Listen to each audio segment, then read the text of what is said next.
Good morning everyone, SigmaOni here, and welcome to this video.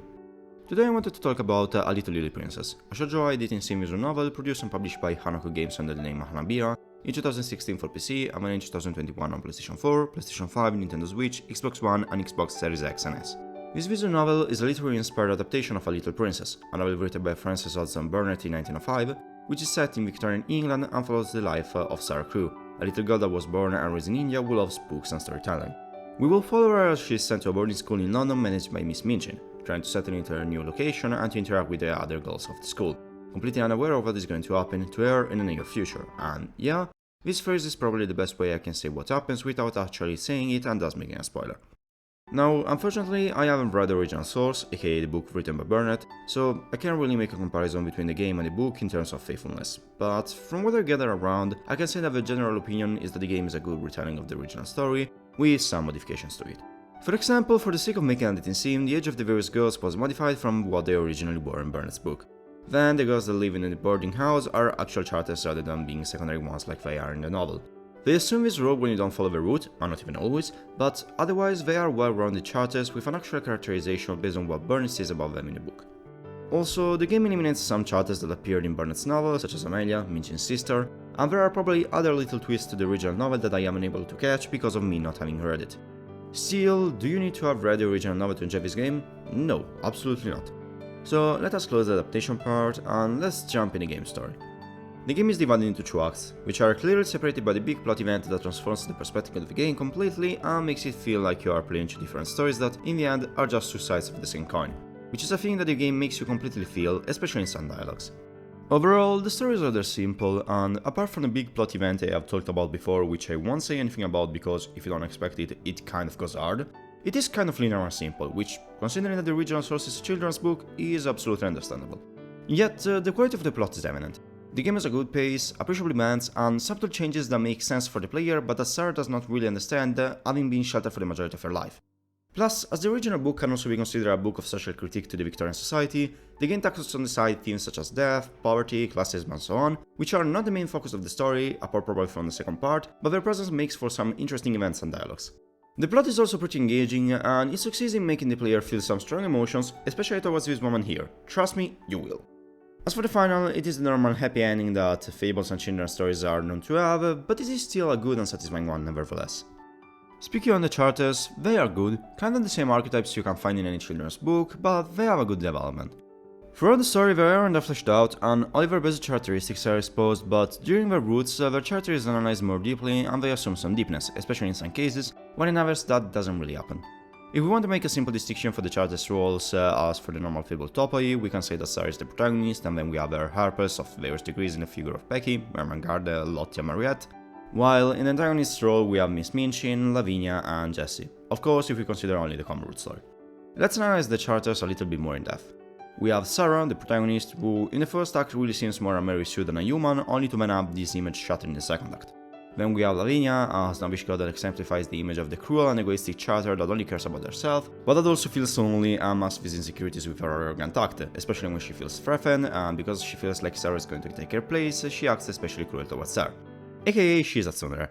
Yeah, tsundere apparently were a thing even in the Victorian age. When we have Jessie, Lavinia's friend that seems like her lapdog and pet, but in reality has more problems that she has to think about, and also, she is fully fledged uriner root. Best root here.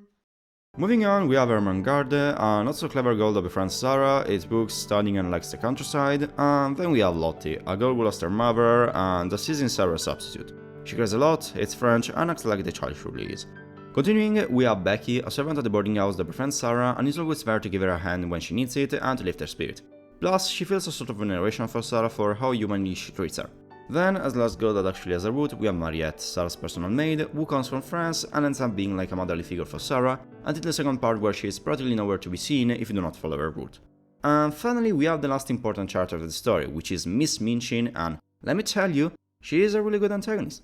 She resents Sarah but at the same time glorifies her because of the money her family can make her acquire, but later on she just mistreats her in any possible way and acts so badly and so lowly as a human being that it will be difficult to not actually feel some sort of negative feelings towards her that will make the player side with Sarah.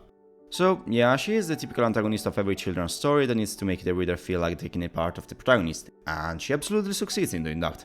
Then there are some secondary characters that play a role in the plot, but apart from that they don't really have a role in the story. As for the various roots of this game, as being a shoujo-ai game, there are going to be various signals of a long-girl relationship, but they aren't going to always be preponderant nor explicit. Of the 6 roots this game offers, 2 can be considered a full-fledged Yuri root, with Yuri being used improperly to actually describe a real romance interest that is shown towards the end. 2 can be considered shoujo-ai, in the sense that there is a sign of affection that can make you think of subsequent romance interest, and 2 that are devoid of any romantic feelings. The quality of these roots varies a lot, also because they are divided into the events that happen in the first act and the ones that happen in the second one, which sometimes have a different quality between them, as in events of the first act are better than the one of the second half and vice versa. In general, however, the quality of these scenes is quite high, even though some of them are definitely not as good as the others. Every route also has an ending, and I have to say, many times it was a bit of a letdown, as in events that prepared for the ending were actually better than the ending itself. Let me actually describe every route with a few words. Of course, these are going to be spoiler-free personal opinions, so take them with a grain of salt. So, let's start. Jessie. Best route here. Lavinia. Cruel and lonely even when she tries to be gentle. Lottie. Good parent-child relationship. Emrangarde. Forgettable. Becky. Second best route. Mariette. The first part was better. While this game is a visual novel, it has some gameplay to take into consideration. The gameplay of A Little Princess can be described as a life simulator, or to be more precise, as a princess maker game, where we will have to plan the weekly activities of Sarah, with which we are going to earn a certain amount of points between 7 stats, and then we can use to watch the various events with the 6 girls available to make their route advance. In fact, because of this, there is the possibility to arrive at the part where we have to decide which route to follow with more than one route open. Now, this game is not as strategic as other Princess Maker games, which is also caused by an important part of this gameplay segment. In these types of games, the points you are going to obtain by doing a certain activity are pre-established, which leaves no room for randomness and only for strategy. While A Little Lily Princess presents 3 possible outcomes for every one of them, which means that there is a random component that determines the results you are going to receive for it, with a 33% of possibility of obtaining the outcome you desire. This can end up being annoying, especially for some stats that it's possible to obtain only in a few outcomes of some specific activities, but it never got so bad as to lock me out of a route. Still, if RNG is in a bad mood when you play, there is a possibility that you are not going to gather enough resources to proceed in some of them. It is also possible to be locked out of a route if you don't see the charter's events for various weeks, but the game tells you when these are going to expire and that you are going to be locked out of the route, so in that case, you can simply reload and gather the necessary resources in order to keep it alive. The game also tells you when you are going to lock onto a certain route, even though the point is practically the same for every one of them. And on the aesthetic value, this game is really good, with a really enjoyable character design and good backgrounds. As for the CGs, there are 2/3 CGs per route, and they are honestly really good in the majority of cases. There are some little things we could stay here talking about, such as the air in some of the CGs that do not seem to follow gravity's law, but really, apart from that, I really have nothing else to say. A little detail I want to highlight, however, is that this visual novel has moving dialogue windows, so the dialogue window will remain in the center only when the narrator is speaking, and then will move under the person that is talking at the moment, which is a little detail that gives dynamism to the scene and that, personally, I tend to appreciate. As for the music department, the various tracks are enjoyable, even though the default volume is kind of low, so if you don't matter with the settings or you don't increase your computer's volume, sometimes you will feel like there is no music in the background. The soundtracks add advanced sides to the situation they're used in, and I don't really have any complaints about them. As a little side note, this game doesn't have a voiceover, which in any case is not necessarily a negative thing. I needed approximately 3.5 hours to finish my first run and 6 hours in total to finish everything this game had to offer, but I can easily see someone that wants to go more slowly easily taking up even 8/9 hours to see every content available here. As for replayability, well, in less than 10 hours you're going to see everything the game wants to tell you. You have 6 routes to clear, but then you have nothing else to do if not to replay it just for the random Princess Maker part.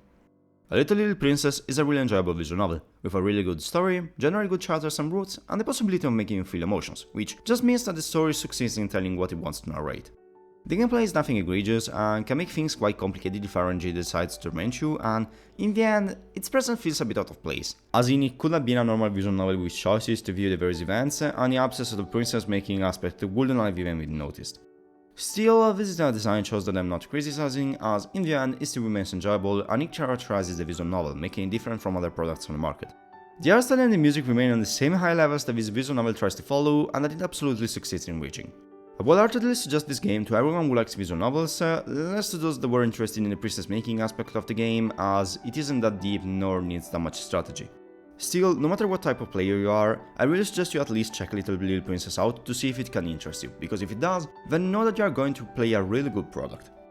And this is the end of the video. Thank you very much for arriving here, thank you very much for watching it, hope you have enjoyed what I've showcased here. If you want to see more content like this, consider subscribing to the channel, I would really appreciate it.